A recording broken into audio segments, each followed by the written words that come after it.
મારું નામ દિલીપ ભવનભાઈ ભરવાડ, પ્રમુખ ગુજરાત રાજ્ય. આજરોજ બોટાદ ખાતે અહીં ખૂબ જ સારો અહીંયા પ્રોગ્રામ થયેલો છે. અમારા સમાજના સંતો, અમારા સમાજના આગેવાનો અને અમારા સમાજના જે અધિકારીઓ છે એમની હાજરીમાં અહીંયા દીકરા દીકરીઓ, ગુજરાતભરના જે દીકરા દીકરીઓ જે 12મા ધોરણની અંદર હમણાં તાજેતરની પરીક્ષામાં પાસ થયા છે, એમાં જે ટોપ 51 હતા, આજે અમને લેપટોપ આપવામાં અહીંયા આવેલા છે. એ સિવાય જે છોકરાઓ 6 ધોરણથી લઈને 12 ધોરણ સુધીના જે સારું પરિણામ આવ્યું છે એમનું પણ અહીંયા એમના મા બાપ સાથે સન્માન થયું છે.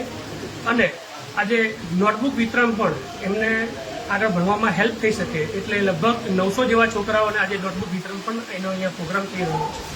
આપણે જે લેપટોપ જે વિદ્યાર્થીઓને આપવામાં આવ્યા છે તે ખાલી બોટાદ જિલ્લામાંથી કે તમામ અન્ય જિલ્લાઓ?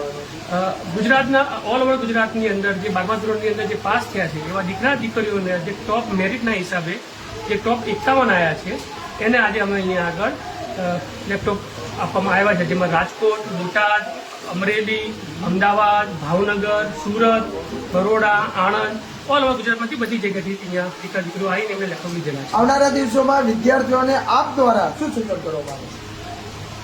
લાકડીથી અમારો સમાજ લાકડીથી લઈને પેન ઉપર આવ્યો છે અને હવે પેનથી એઆઈનો ઉપયોગ કરીને અને એમના પ્રગતિ થાય અને આ અમારા સમાજની અને દેશની પ્રગતિ થાય એના માટે ટેકનોલોજી સાથે આગળ વધવું જોઈએ અને ટેકનોલોજીનો સહારો લઈને પોતાની પ્રગતિ કરે એવી અમારી વાત છે.